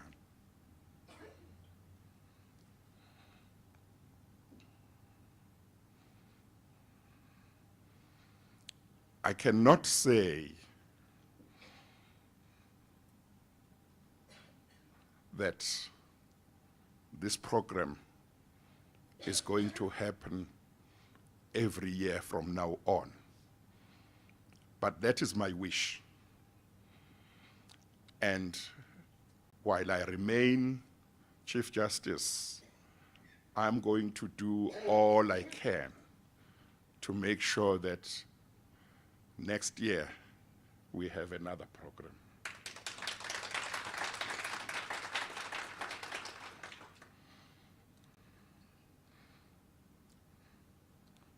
There is the question that has arisen, and I was told about it by Dr. G a long time ago, that arose, namely of candidates who depend on themselves in order to earn income, who could not be given a stipend.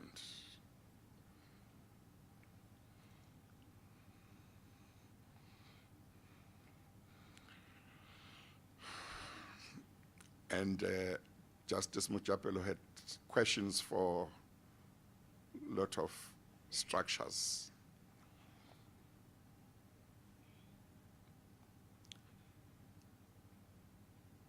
You know, on Saturday, we laid to rest Prince Mangosuthu Buthelezi. At some stage during apartheid, one of the programs he emphasized was a program which I think was called something like Vukuzenzele or Zenzele. Now, Vukuzenzele is isiZulu for wake up and do things for yourself. Women in the rural areas were encouraged to do certain things for themselves and to try and be self-reliant. They would have fields where they would grow vegetables for themselves and sell, and so on.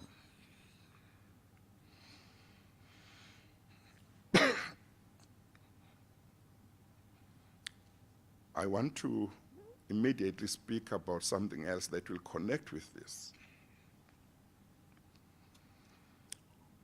As you know, I chaired the commission that Judge President Hendricks spoke about.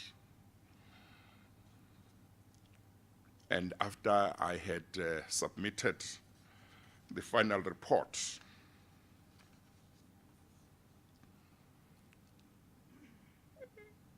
there were certain individuals against whom findings had been made who instituted review proceedings against the Commission, which was to be expected, but it was not as many as was anticipated. It was about 12 or so reviews. And we instructed the state attorney to represent the Commission, to represent me in opposing those applications. After some time, the state attorney reported that they did not have capacity to deal with these matters. And when they said so, I had no hesitation in accepting that that was true, because I had seen certain things not being done, and I was told that was the explanation. And I realized too that indeed it would be better that these matters be handled by private law firms for the Commission. So it was agreed that that was the route to be pursued. I don't want to go into details, but obviously the government would have to come on board in order for those private law firms to be paid when they represent the Commission. And initially, those we spoke to in government appreciated and said, no, you need to be represented by private law firms. We will do the necessary. But after some months, it became clear that it was taking too long for the government to appoint the private law firms. And I realized that if I waited for government, these review applications would not be opposed, and therefore those applicants could just go ahead. So I spoke to private law firms and asked them to take on the work. I spoke to some advocates, all of whom said, this is very important work for the country. We will come in. If we end up not being paid, it's fine. This is important work that must be done. And those advocates and those attorneys started representing me and the Commission. This was when we started talking about this was about August last year. And that issue about the appointment of private law firms is still hanging about a year later. They have not been appointed. But the reason I say this, I share this with you, is that when you want to wait and depend on other people, you might not get anywhere. You might not get where you want. Indeed, those review applications might well have been pushed as unopposed, pursued as unopposed by now, had it not been for the fact that we decided that we ask private law firms and counsel to come in, even though the issue of money, how they would be paid, was not clear. Now I ask the question, if after 15 years since the first program had happened,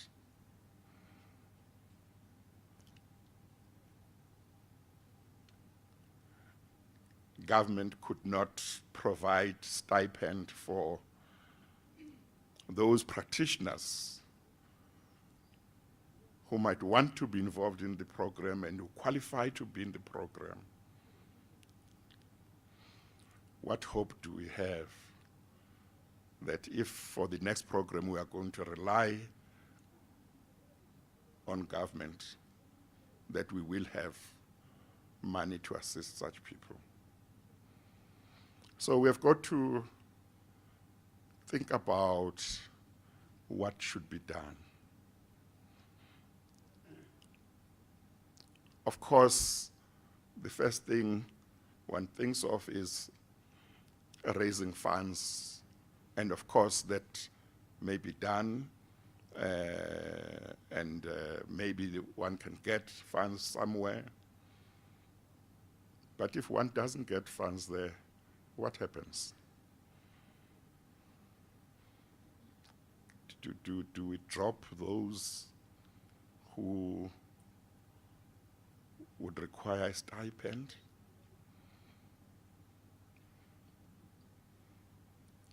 Doesn't seem fair to me. But what are we prepared to do?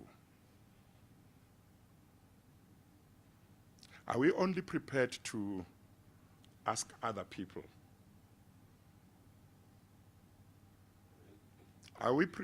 Is that all we are prepared to do? Ask other people. What are we going to do? Because if we are prepared to do something ourselves, we may be able to say, no matter what, this program will continue next year, and it will include people, practitioners, who need a stipend, and they will get a stipend. And we might say the stipend might not be the best amount that they would have wished, but there will be some stipend. But that is if we are prepared to do something ourselves, rather than just speak about this wonderful idea. Many years ago, in 2012 in December, I was invited to speak at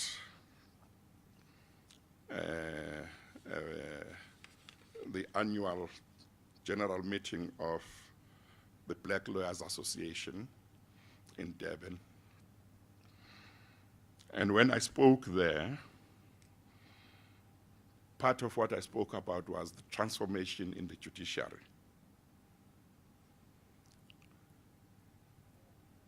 And we talked about briefing patterns. We talked about the fact that black lawyers and women lawyers don't get exposure to certain types of work that's important. And I said to the Black Lawyers Association then, if you will go out of this meeting and establish a trust or a fund,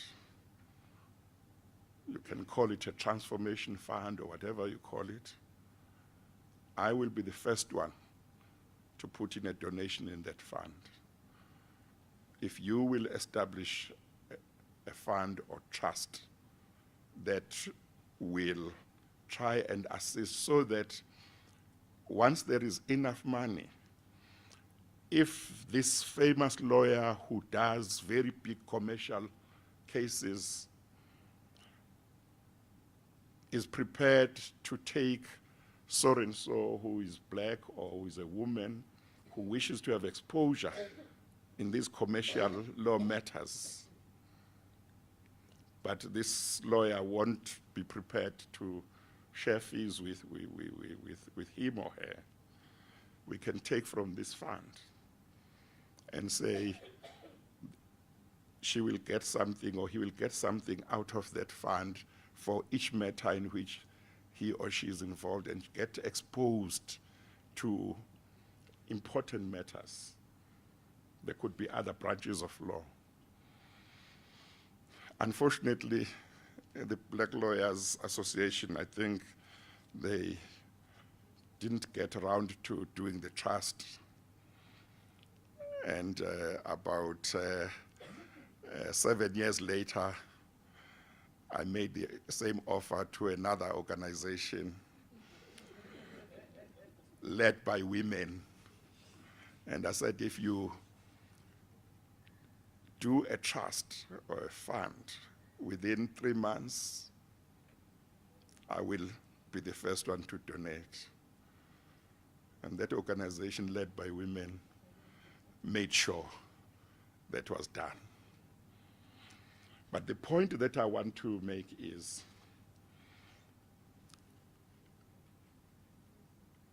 we may need ourselves to say, others who come and contribute, they will find us on the way.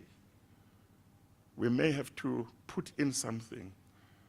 Why can't I put 100 Rand per month? Why can't I put in 100 Rand a month? If you are talking about 200 judges, that's 100 Rand times 200, that's how much? Where are the mathematicians? Per month. Out of that amount, would you not have been able to pay some stipend to 6 candidates over these months? And we as men should, more than the women, be wanting to contribute. Because remember what I said at the launch of this program, it is us men in society who have closed doors for women. We should be more active in opening those doors. I have also spoken about something quite important connected with the commission that I chaired. I have said that in order for us to fight corruption, whistleblowers are very important, because those who get involved in corruption hope that they won't be exposed. Or if they are exposed, they hope that they won't be arrested. If they are arrested, they hope that the NPA won't do their work properly and they'll be acquitted. But it starts with exposure. And if we don't have whistleblowers, our fight against corruption is weakened. But what protection do we give whistleblowers? Some of those who blew the whistle in relation to state capture have suffered a lot. I have said that next time there is another state capture, if we don't look well after those whistleblowers who helped us with this one, there won't be whistleblowers for the next one, because they will say, look what happened to those who blew the whistle. But as society, we mustn't wait all the time for government. There are certain things that are right to do, which we must just do, because in the end, we all benefit. So I think we must seriously look at the possibility that we must voluntarily make contributions to make sure that when this program starts in January 2024, those candidates who need a stipend because they are from a sole practitioner firm and so on, or they are advocates, they depend on themselves, that we should have something. We might be able to raise other funds, but maybe part of the reason why 15 years lapsed before this program could happen was because we were waiting for others. We can't keep on doing the same thing and hoping for different results. This time we might have to change.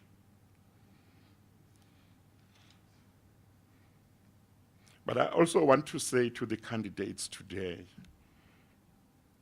just because you were put through a special program, do not think that you will not be able to go far in the judiciary. Justice Mujapelo already gave us examples of some of those who took part in the first program who have gone very far. Justice Molemela is one of them. She is president of the Supreme Court of Appeal today.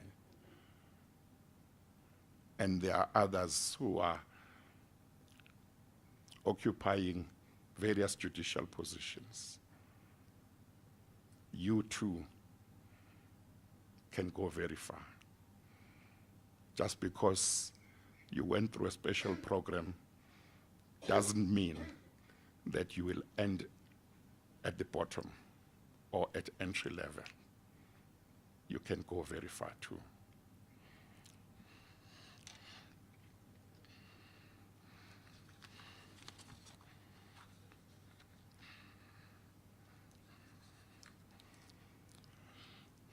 I think out of my term as Chief Justice, today will remain quite an important day. This program will remain very important to me because what it means is that we were able to break that 15-year wait to have it. And now that we have broken it, we have to make sure that it happens every year. And I have no doubt that with all of us working together, it's going to happen. And I take this opportunity to wish you well for the future. And those who will get acting appointments, I have no doubt they'll get all the assistance from our experienced colleagues. Thank you very much.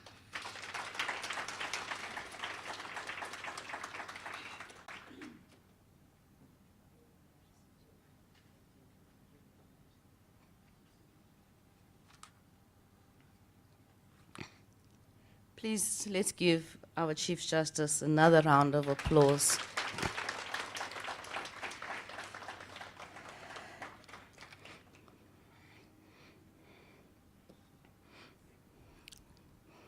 SAJEI, we all heard the emotion in your voice, and we know how much this program means to you.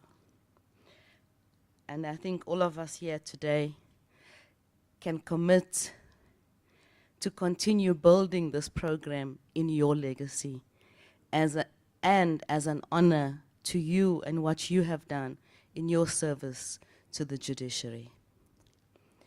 And we thank you, SAJEI, for taking time out of your extremely busy schedule to attend this ceremony, this closing ceremony. We thank you for your spirited and your encouraging address to everyone here today. And your presence alone shows us, is indicative to us of how important this program is to you and how close it lies to your heart. Ladies and gentlemen, we've come to the end of the formal part of the program.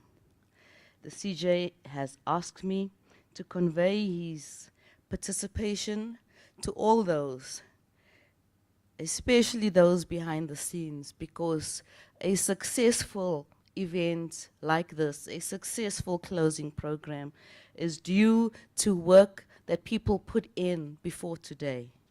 So the CJ has asked me to convey his appreciation, and Dr. G, you will do the necessary. You know who was all involved. You were leading the team.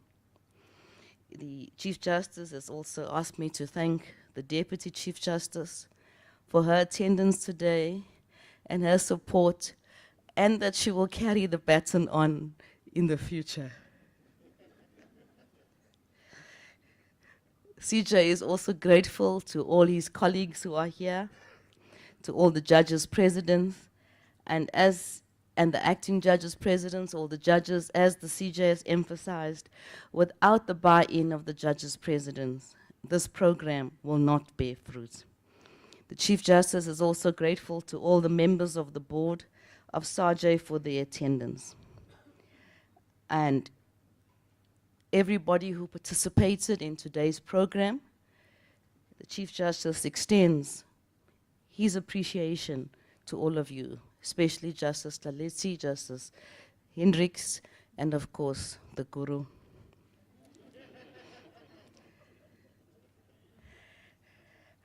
And for those who didn't even need to sing for their supper, there are drinks and snacks to the right.